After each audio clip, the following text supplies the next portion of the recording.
कहानी शुरू होती है एक बैंक से, जहां पार्कर नाम का एक आदमी और उसके साथी बैंक को लूट रहे होते हैं। पार्कर को लोग लेजेंड, जीनियस, चोर, डकैत, बदमाश, लुटेरा जैसे नामों से जानते हैं, क्योंकि पार्कर इस काम में बहुत माहिर है। यहाँ तक कि उसके एक नए जूनियर साथी को जब पहली बार पता चलता है कि सामने खड़ा आदमी पार्कर है, तो वो डर के मारे कांपने लगता है और खुद को बड़ा दिखाने के लिए उससे बहस कर लेता है। पार्कर उसे बताता है कि मेरा असली नाम पार्कर है और उससे कहता है, सुनो भाई, मैं कोई झगड़ा नहीं करना चाहता, मैं बस अपना काम कर रहा हूँ, तू भी काम पर ध्यान दे और ज्यादा उल्टी हरकत मत कर। इसके बाद पार्कर और उसकी डकैती टीम तिजोरी को उस पासवर्ड से खोलती है जो बैंक मैनेजर ने दिया था। लेकिन उसी समय बाहर एक आदमी आता है जो यहाँ सिक्योरिटी गार्ड का काम करता है, लेकिन आज वो छुट्टी पर था और अपने परिवार के साथ यहाँ से गुजर रहा था। लेकिन बैंक के सामने कई गाड़ियां खड़ी देखकर गार्ड को तुरंत समझ आ जाता है कि बैंक में डकैती हो रही है और वो पुलिस को बताने के बजाय मौके का फायदा उठाने का फैसला करता है और डकैतों से ही पैसे लूटने का प्लान बनाता है। इसके कुछ देर बाद जब पार्कर और उसके साथी निकलते हैं तो अचानक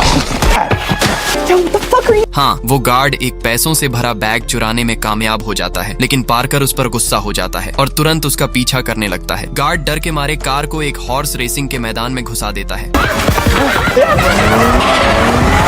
आखिर में पार्कर उस गार्ड को गोली मार देता है और अपने लूटे हुए पैसे वापस ले लेता है। लेकिन गार्ड की पत्नी को देखकर उसे उन पर दया आ जाती है, जिसके बाद पार्कर गार्ड की मौत के मुआवजे के तौर पर उसकी पत्नी को एक बंडल नोट देता है। इसके बाद वो लोग अपने ठिकाने पर लौट आते हैं और पार्कर का सबसे करीबी दोस्त पिल, जो गोली लगने से घायल हो गया था, वो लोग तुरंत उसका इलाज शुरू करते हैं। और इस बार की डकैती में 4 और नए लोग भी शामिल हैं, जिनमें से एक लड़की जेन अजीब हरकतें करने लगती है। पार्कर भी उसकी हरकतों को समझ नहीं पाता और अचानक हाँ, जेन धोखे से सबको मार देती है और पार्कर भी एक नदी में गिर जाता है। सीन शिफ्ट होता है और हम देखते हैं कि पार्कर अभी भी जिंदा है, जो एक होटल में पड़ा है जहां अक्सर वो आया करता है। होश में आते ही वो अपनी कुछ चीजें जो उसने होटल की दीवार के पीछे छिपाई थी लेने जाता है और तुरंत वहां से निकल जाता है पिल की पत्नी से मिलने, ताकि उसे उसके पति की मौत की खबर दे सके। इसके अलावा वो जेन, उस गद्दार के बारे में जानकारी हासिल करना चाहता है। पार्कर पिल की पत्नी को बताता है कि जेन नाम की एक लड़की ने पिल को मार दिया, जिसे वो खुद लेकर आया था, और वो बस इतना जानना चाहता है कि पिल ने जेन को कहां से ढूंढा, ताकि वो जेन से धोखा और अपने करीबी दोस्त पिल की मौत का बदला ले सके। लेकिन पिल की पत्नी को जेन के बारे में कुछ भी पता नहीं था, लेकिन उसे एक आदमी के बारे में पता था जो शायद उसकी मदद कर सकता है, जो एक स्मगलर है जो पार्कर को जेन तक पहुंचा सकता है। जाने से पहले पिल की पत्नी पार्कर से कहती है कि वो उस लड़की को मार दे। इसके बाद पार्कर तुरंत अपने एक और करीबी दोस्त ग्रोफिल से संपर्क करता है, जो अब लूटपाट की दुनिया से रिटायर हो चुका है। लेकिन ग्रोफिल के दिए जानकारी की मदद से पार्कर उस स्मगलर का ड्राइवर बनकर उस तक पहुंच जाता है और उसे बंदूक दिखाकर जेन के बारे में पूछता है। डर कर वो पार्कर को जेन के बारे में सब कुछ बता देता है कि जेन साउथ अमेरिका के किसी तानाशाह के लिए काम करती है, जो एक होशियार लड़की और प्रोफेशनल फाइटर है। इसके बाद जैसे ही वो स्मगलर जेन का ठिकाना बताने वाला होता है, तभी कोई दूसरी गाड़ी उन्हें ठोक देती है और ये लोग कोई और नहीं बल्कि जेन के भेजे गए आदमी ही थे, जो पार्कर को मारने के लिए आए हैं।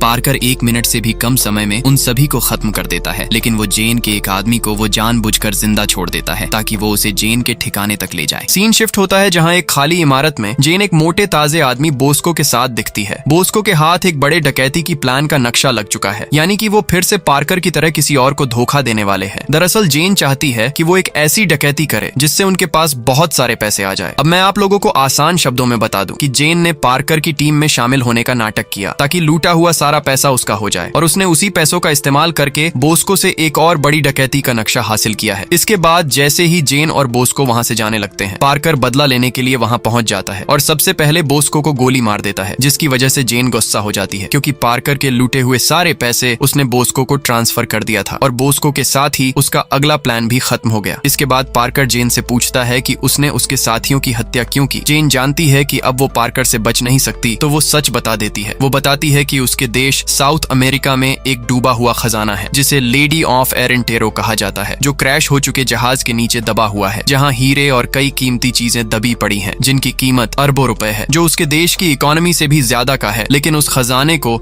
एक तानाशाह ने अपने कब्जे में रखा है, जो कि असल में उसके देश का प्रेसिडेंट है, जो सालों से लोगों को मारता आया है। लेकिन अब उसने दुनिया की नजर में अच्छा दिखने के लिए एक प्लान बनाया है, जहां सबसे पहले उसने सारा खजाना अमेरिका को सौंप दिया और दुनिया की नजर में एक अच्छा इंसान बन गया। लेकिन अब वो एक डकैतों की टीम बनाकर दोबारा उस खजाने को चुराने वाला है। पार्कर जेन से पूछता है उस टीम का क्या नाम है। The outfit.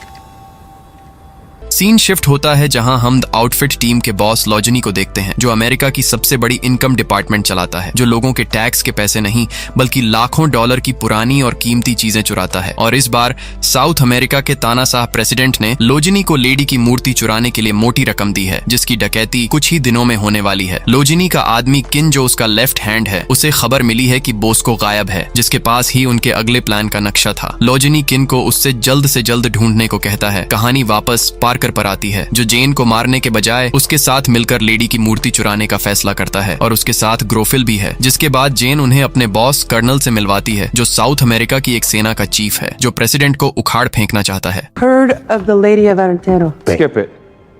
No story. Just tell him about the plan. Parker उनसे उनके प्लान के बारे में जानना चाहता है कि वो लोग हाई सिक्योरिटी होने के बाद भी चोरी कैसे करेंगे। कर्नल उसे सब कुछ बताता है और साथ ही उसे एक नकली लेडी की मूर्ति भी दिखाता है, जिसे वो लोग असली मूर्ति के साथ बदल देंगे। लेकिन पार्कर उन्हें सीधे चोरी करने से मना करता है और पहले द आउटफिट ग्रुप को चोरी करने के लिए कहता है, जिसके बाद वो लेडी की नकली मूर्ति का इस्तेमाल करके द आउटफिट ग्रुप को धोखा देंगे। कर्नल को उसकी बातों से पता चलता है कि पार्कर कोई आम चोर तो नहीं है। सीधे शब्दों में कहें तो पार्कर जेन और उनके साथी सीधे मूर्ति नहीं चुराएंगे, बल्कि लुटेरों को लूटेंगे, यानी वो द आउटफिट ग्रुप से चोरी करेंगे। जाने से पहले पार्कर को एक समसुल नाम का एक आदमी रोक लेता है, जो कि जेन का बॉयफ्रेंड होने का दावा करता है। उसे पार्कर की पर्सनैलिटी देखकर लग रहा था कि कहीं जेन के साथ उसका चक्कर ना हो जाए, इसलिए वो पार्कर को चेतावनी देता है कि वो जेन के साथ ज्यादा नजदीकी न बढ़ाए। इसके बाद ग्रोफिल पार्कर से कहता है कि तुम तो जेन से बदला लेने के बजाय उल्टा उसकी मदद कर रहे हो। पार्कर कहता है ऐसा हो सकता है कि मैं अपने साथियों का बदला ना लूं, बस तुम देखते जाओ आगे क्या क्या होता है। आगे सीन में पार्कर और जेन एक क्लब में बोस्को के बड़े भाई से लेडी की मूर्ति का नक्शा लेने जाते हैं, लेकिन मिलने से पहले जेन बताती है कि बोस्को के भाई को दिल की बीमारी है, इसलिए उसके साथ नरमी से पेश आना होगा। लेकिन पार्कर एक सख्त आदमी होता है और सीधे उसे बता देता है कि तेरा भाई टपक गया है, जिसके पास हमारी कुछ चीजें थीं। पार्कर के लगातार दबाव डालने पर वो बताता है कि बोस्को अपना सारा जरूरी का सामान हाथी के तकिए में छुपाता है, जो उसके बेडरूम में होगा। इसके बाद जैसे ही पार्कर नक्शा लेने जाता है, किन और उसकी टीम नक्शा लेने आ धमकती है। वो गुंडे बोस्को के भाई से पूछते हैं चल बता बोस्को कहाँ है, लेकिन तभी उसे दिल का दौरा पड़ जाता है। जेन बहाना बनाती है कि मैं डॉक्टर हूँ, मुझे देखने दो, लेकिन वो टेबल के नीचे रखी बंदूक लेकर उन पे हमला कर देती है। पार्कर मौके का फायदा उठाकर नक्शा लेने बोस्को के बेडरूम में आ जाता है, लेकिन तभी किन भी वहाँ पहुँच जाता है और उस नक्शे के लिए दोनों में लड़ाई होनी शुरू हो जाती है। लेकिन ठीक उसी वक्त पुलिस वहाँ आ जाती है। किन भी खिड़की से गिरने वाला होता है, लेकिन पार्कर उसे बचा लेता है। लेकिन जैसे ही पुलिस अंदर घुसती है, पार्कर उसे छोड़ देता है, हालांकि वो मरता नहीं। Where are the plans?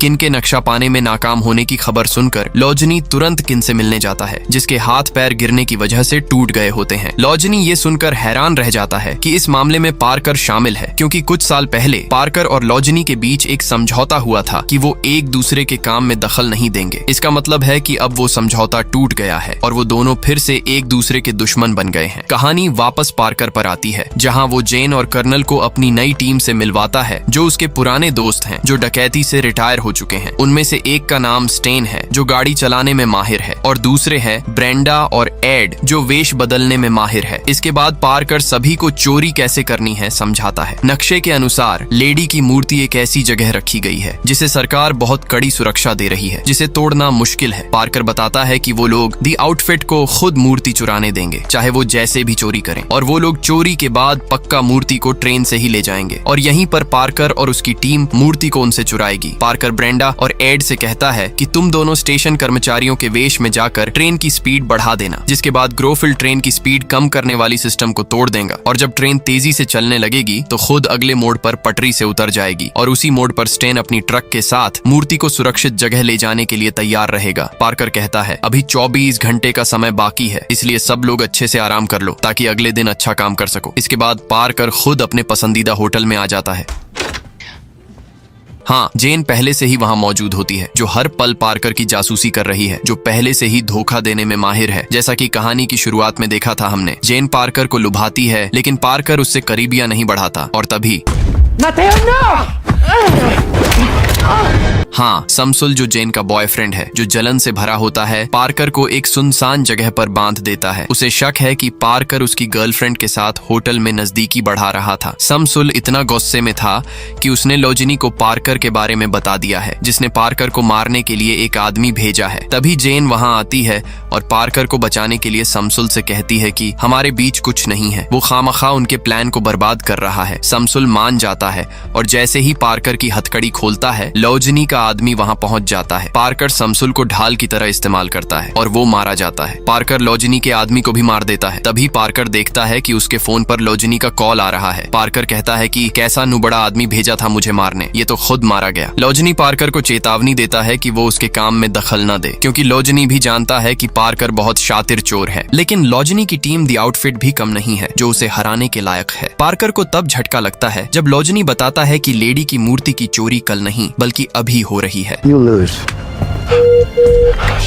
ये सुनकर पार्कर तुरंत अपनी टीम को तैयार होने के लिए कहता है। इसके बाद ब्रेंडा और एड स्टेशन कर्मचारियों के वेश में स्टेशन पहुंचते हैं और कुछ देर बाद ब्रेंडा और एड ट्रेन की स्पीड बढ़ाने में कामयाब भी हो जाते हैं। और अब ग्रोफिल की बारी है, जो सिस्टम को तोड़ने की कोशिश करता है, लेकिन गलती से उसकी बंदूक गिर जाती है, इसलिए उसे अपने हाथों से काम करना पड़ता है। लेकिन ट्रेन की स्पीड ज्यादा होने के बावजूद भी ट्रेन पटरी से नहीं उतरती, जिसके बाद ग्रोफिल अगले मोड़ पर जाता है और दूर से स्पीड सिस्टम पर गोली चलाता है।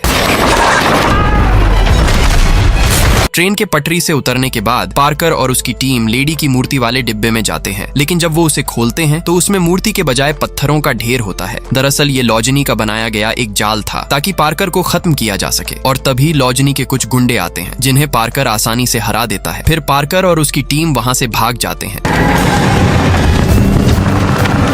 अगले दिन पार्कर और उसकी टीम अगले प्लान पर चर्चा करने के लिए इकट्ठा होती है। पार्कर कहता है कि अगर पिछली रात का काम सिर्फ एक जाल था तो इसका मतलब है कि लोजनी ने लेडी की मूर्ति पहले ही चुरा ली है और अब उन्हें बस ये पता करना है कि लोजनी ने मूर्ति कहाँ छिपाई है। और उनकी आखिरी उम्मीद है लोजनी का लेफ्ट हैंड आदमी किन, जो अभी भी अस्पताल में है। इसके बाद पुलिस के वेश में पार्कर और ग्रोफिल किन से मिलने जाते हैं। किन डरकर सच बताता है कि उसे नहीं पता कि लेडी की मूर्ति कहाँ छिपाई गई है, लेकिन वो उस अरबपति आदमी का नाम जानता है जो मूर्ति को लोजनी से खरीदने वाला है। इसके बाद पार्कर अकेले जाता है और उस अरबपति आदमी को आसानी से अगवा कर लेता है और बिना मार पिट किए अरबपति बताता है कि लोजनी ने लेडी की मूर्ति अपनी पर्सनल तिजोरी में रखी है, जो मोटी स्टील की परत से ढकी है और उसे तोड़ना नामुमकिन है और खरीद बिक्री का सौदा अगले दिन ही होने वाला है। ये सुनकर पार्कर को समझ आ जाता है कि उसे आज रात में ही मूर्ति चुरानी होगी। इसके बाद पार्कर उस अरबपति को स्टेन की निगरानी में उसके ठिकाने पर छोड़ देता है और बाकी लोग तिजोरी की लोकेशन पर पहुंचते हैं। वहां पहुंचकर पार्कर और उसकी टीम तुरंत चौकन्ना हो जाती है, जिसके बाद जेन पैदल चलकर सड़क पर गाड़ी से टकराने का नाटक करती है और जब सिक्योरिटी गार्ड मदद के लिए आता है, जेन उसे पीछे से मार देती है।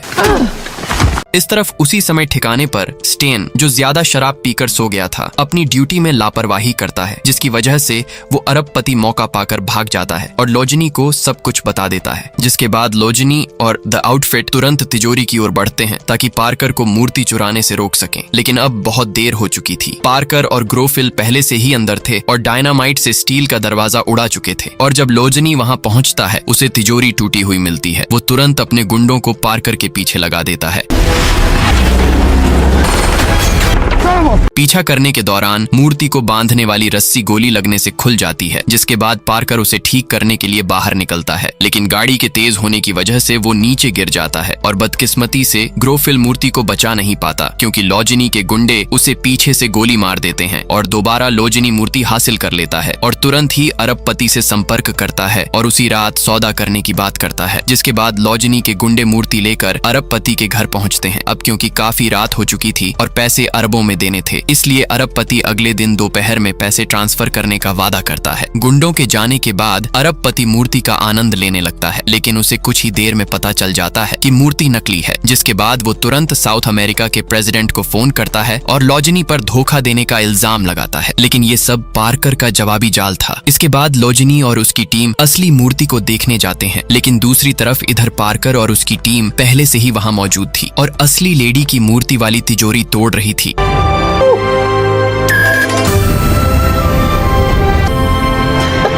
लेकिन उनके जाने से पहले लॉजनी वहाँ टपक पड़ता है। लेकिन वो पार्कर को मारने के बजाय उसकी तारीफ करता है कि उसने अब तक उसे कई बार धोखा दिया। दरअसल पार्कर ने तिजोरी का नंबर बदलकर उसे फिर से कोड किया था और असल में लेडी की मूर्ति कभी उस जगह से हटी ही नहीं थी और जो मूर्ति पार्कर ने पहले ली थी वो नकली थी, जिसे उसने इस डकैती से पहले ही तैयार कर लिया था। ये सुनकर लॉजनी चिढ़ जाता है क्योंकि आज भी पार्कर अकेले उसे और उसकी मजबूत टीम को पीछे छोड़ रहा है। लॉजनी पार्कर को मारने का सोचता है, लेकिन पार्कर अभी भी उससे 2 कदम आगे ही है क्योंकि उसने मूर्ति पर बॉम्ब लगा दिया है और आगे हाँ, लेडी की मूर्ति पूरी तरह से नष्ट हो जाती है और ये पार्कर ने जानबूझकर किया ताकि वो लॉजनी को पकड़ सके, जिसके बाद वो उसे मार देता है। इसके अगले दिन हम देखते हैं कि उसकी पूरी टीम उदास थी क्योंकि इतनी मेहनत के बाद भी उन्हें कुछ नहीं मिला। लेकिन पार्कर हमेशा अपने साथियों का ध्यान रखता है और उन्हें कुछ कीमती हीरे देता है जो उसने लेडी की मूर्ति से निकाले थे। ये हीरे बहुत कीमती थे, भले ही मूर्ति की पूरी कीमत के बराबर न हो। Thank you very much. अपनी टीम को इनाम देने के बाद पार्कर जेन से मिलने जाता है ताकि अपना आखिरी काम पूरा कर सके। जेन उसके इस काम से काफी खुश थी क्योंकि भले ही उसने लेडी की मूर्ति को नष्ट कर दिया, लेकिन पार्कर की ही वजह से उसके देश का तानाशाह प्रेसिडेंट अब गिरफ्तार कर लिया गया है क्योंकि वो लॉजनी के साथ चोरी में शामिल था। और अभी तुम लोगों को लग रहा होगा कि अब सब सही हो गया, तो रुकिए दोस्त, भले ही जेन का इरादा अच्छा था, जो लेडी की मूर्ति को चुराकर अपने देश को गरीबी से मुक्त करना चाहती थी, लेकिन पिल पार्कर के सबसे करीबी दोस्त की उसने हत्या की थी और पिल की पत्नी ने पार्कर से उस हत्यारे को खत्म करने का वादा लिया था, जिसके बाद वो अपना वादा निभाता है। सब कुछ निपटाने के बाद पार्कर पिल की पत्नी से मिलने जाता है और उसे भविष्य के लिए कुछ हीरे देता है। इसके बाद पार्कर ग्रोफिल को अपने दिल की बात बताता है। पार्कर बताता है कि वो अब इस काम से थक चुका है। सालों तक डकैती, लूटपाट, चोरी और तमाम अपराध करने के बाद पार्कर का दिल शांत नहीं है और वो बेचैनी से भरा है और अब वो ये सब छोड़कर भगवान के पास लौटने का रास्ता ढूंढना चाहता है। ग्रोफिल कहता है कि भगवान उन पापियों को ज्यादा पसंद करते हैं जिन्हें अपनी गलती का एहसास हो जाता है। और इसी के साथ आज की हमारी कहानी यही समाप्त होती है, जिससे हम सीखते हैं कि भगवान हमेशा हमें माफ कर सकते हैं अगर हमें अपनी गलतियों का एहसास हो जाए। और हाँ, मेरी थोड़ी तबीयत खराब चल रही थी जिसकी वजह से वीडियो आने में देर हो गई, लेकिन अब मैं एकदम ठीक हूँ। तो चलो मिलते हैं एक और दमदार कहानी के साथ। Bye bye.